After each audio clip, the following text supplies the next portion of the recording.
G'day guys, welcome to another episode of Aussie Home Haunts.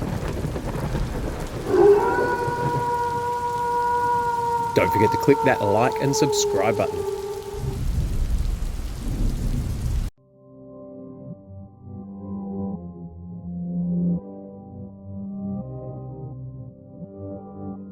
Okay, so you're going to want to start with a bag, preferably a paper bag.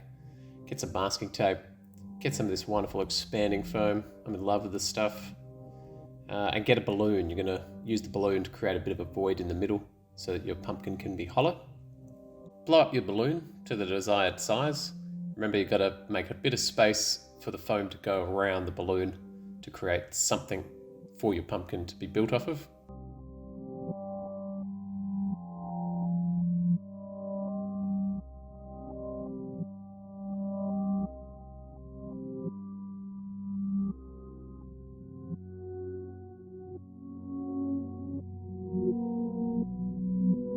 Fill that bad boy up, get all the foam in there. Remember, it's going to expand a little bit, and it doesn't have to be 100% perfect. We just want a bit of a frame, a bit of a base to create our pumpkin on top of.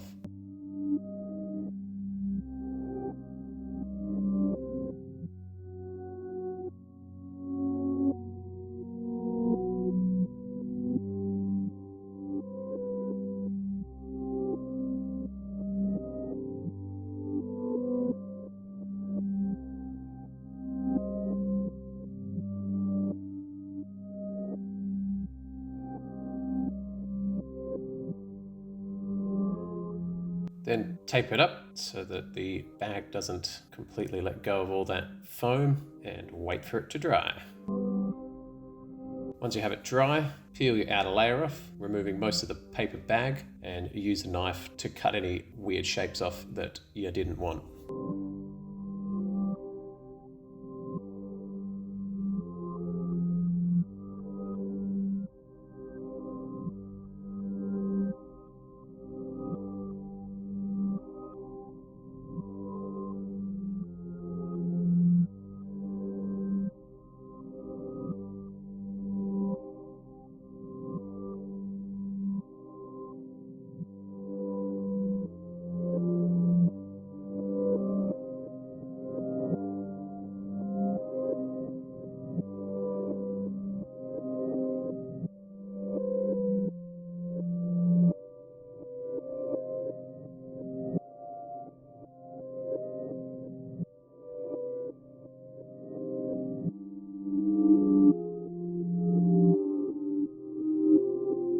Now we're going to create the actual pumpkin texture, or ribs, if you will. And to do that, I'll just get some paper, leftover paper, recycling here, and just creating a bit of a scrunch, and then using masking tape, apply these tubes or these ribs of paper to create the pumpkin effect. And you'll see that once you get more and more of these ribs onto the pumpkin, it'll actually start to look more and more like a pumpkin.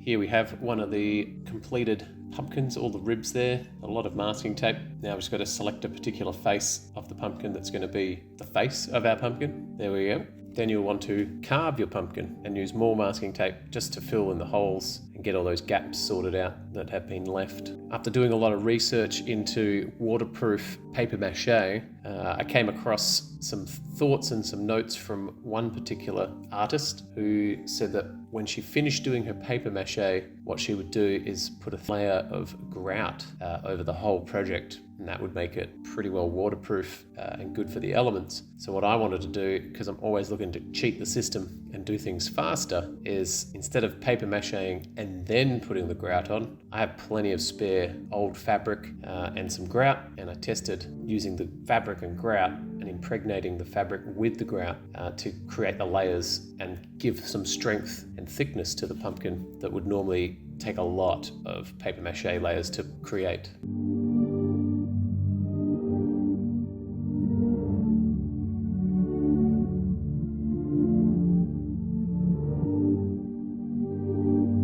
Then I sealed everything with quite a few layers of just some house brown paint. And that's it, folks. A bit of paint, bit of detail, use a bit of black, bit of green, bit of orange, obviously. And this bad boy is ready to go.